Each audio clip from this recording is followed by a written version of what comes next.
হয়ে গেছে বেটা ডিজিটাল পীর আছে না না আর এগুলো দরবারে যায় দেখবেন কত ভন্ডের দরবারে নামাজ নাই কথা কর না কেন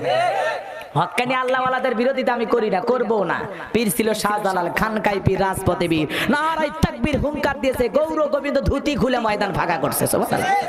এগুলো হলো পীর শাহজালাল পীর শাহ মাকদুম পীর বাইজিদ বোস্তামি পীর আব্দুল কাদের জিলানী আল্লামা খাজা মুহাদ্দিস চিশতি রাহমাতুল্লাহ আলাইহি ভালো ভালো হক্কানি পীর ছিল কি না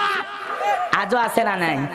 যেই পীরের পা থেকে মাথা পর্যন্ত নবীর সুন্নাত দিয়ে ঢাকা যেই পীরের চেহারার দিকে তাকাইলে আমার আল্লাহর কথা স্মরণ হয় কথা কর না গা যেই পীরের দরবারে কোনো মহিলা যায় না আর তোমরা এমন পীরের দরবারে মুরিদ দিছো কই পানির ভিতরে জ্বললে বাতি ঝড় বাতাসেও নেভে না ল্যাংটা বাবার মুরিদ হইলে নামাজ রোজা লাগে না বাবা হু হু হু লঙ্গি খুলে দেখে গু বদমাইশ আছে না নাই আরো জোরে করে আছে না নাই তাদের দরবারে গরু ছাগল নিয়ে যায় আর মাইকে কি কায়দায় গান বাজায়া যায় দেখেন না কই আমি ডুবতে আসি প্রেম দরিয়ায় বাবার সন্ধান আছে না নাই আবার সাইড থেকে ডিজিটাল কায়দা মার দেখো কুতিস করে আল্লাহ নাই নবী নাই কোথা কুতি জিকির আছে না নাই আছে না না আমার দেশে কত ভণ্ড পীর তাল্লা বাবা সালা বাবা কঞ্জি বাবা সটালা বাবা জটালা বাবা বিড়ি বাবা খেজুর বাবা টমেটো বাবা গাজর বাবা না জানি কোন দিন পায়খানা নিয়ে ঘুরে নাম হবে পায়খানা বাবা হাই রে বাবা রে বাবার ভোমা ভোমা মোষ দেখলে মানে বিয়ের 11 গোস বাবাই পিনতে থাকে জট বাবার মাথার চুলে জট বাবার হাতে কাঞ্জার পর সালা পিনতে থাকে তবিল থাকে তো সব দেখা যায় মানুষ কয় হুজুর হাসানার ভিতরে মাল আছে কেন মাল দেখাই তো যায় চার কি আছে কথা কর না কে আর তাদের কাছে গাঞ্জা মদ খায়া মানুষ করছে সব কিছু চালিয়া তোরা বাবার চরণ ধর আয়না বসাইয়া দে তোর কলবের ভিতর বাবারে আছে না না এক ধাক্কা মেরে কলব ফাটে ফেলে দিচ্ছে আছে না না আছে না না তুমি গাঁজা খায়া কলব সাফ করবে এই মাজার কিছু ভণ্ড বেদাতীদের মাজার হলো গাঁজা খাওয়ার আসর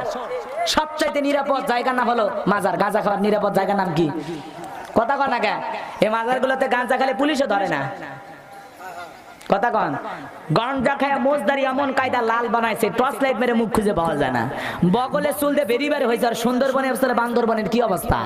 কথা কন আছে না না এই ভান্ডদের দরবারে পুরুষেরা যাওয়ার পাশাপাশি এখন নারীরাও যায় কথা কন না কে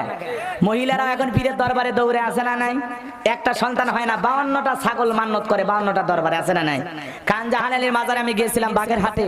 ওখানে দেখলাম গম্বুজে মহিলারা সরিষার তেল নিয়ে যা মালিশ করে বলে একটা বেটা দে রে বাবা একটা বেটা দে তুই না বেটা দিলে আব্বা বেটা দেবে কে কে রে মাজারে পিসাকে ছেলে মেয়ের কারখানা খুলে বসে আছে যে চাইলেন আর একটা হাতে ধরে দিল ছেলে মেয়ে দেয় কি আরো জোরে বলেন ছেলে দেওয়ার মালিক কে সূরার ভিতরে আল্লাহ পাক বলেছেন আমি কাউকে ছেলে দেই কাউকে মেয়ে দেই কাউকে ছেলে মেয়ে উভয়টা দান করি আবার কাউকে আমি আল্লাহ পাক বন্ধা বানায় রাখি কথা কন এজন্য সন্তান যদি চাওয়া লাগে কার দরবারে এ ধরে কন আমি দেখলাম ওখানে ডাবের কাছে ইট ঝুলে রাখছে দড়ি দিয়ে ইট ঝুলে রাখছে আমি বললাম ফজিলত কি করছে হুজুর বুঝিচ্ছেন না যেই মহিলা নিয়ত করে ইট ঝুলে রাখলে ইট যেরকম ভারী হয় কিছুদিন পর ওই মহিলার পেটও ভারী হবে তা আমি করছি যে মহিলার গুলো বিয়ে হয়নি ওরা যদি ঝুলে রাখে ওটাও ভারী হবে কথা কন না খে এজন্য যদি সন্তান চাওয়া লাগে বাবার কাছে না চাবেন কার কাছে আরো জোরে কোন কার কাছে ফাইজা ফারাগাতা ফানসাব ওয়া ইলা রাব্বিকা ফারাগাব আল্লাহু আকবার আল্লাহ ডেকে বলে গোলাম যখন তুমি নিঃসহায় দুর্বল হইবা তোমার শূন্য হাতটা আমি আল্লাহর দিকে পেতে ধরো আমি আল্লাহ পাক তোমার শূন্য হাতটাকে পূর্ণ বানায় ফেরাই দেব কোন সুবহানাল্লাহ মা বোনদের বলে যায় মা যাদের সন্তান হয় না তাহাজ্জুদের বিছানায় চোখের পানি ছেড়ে দিয়ে কাঁদেন যে আল্লাহ পাক ইব্রাহিম খলিলুল্লাহকে 86 বছর বয়সে সন্তান দান করেছে সে আল্লাহ আজও আছে না নাই চাওয়ার মতো চাইলে আল্লাহ আসমান থেকে কবুল করলে আপনাকেও এই বয়সে সন্তান দিতে পারে কে ময়মনসিংহের একটা মানুষ 75 বছর বয়সে বিয়ে করেছে 75 বছর বয়সেও বাবা হয়ে গেছে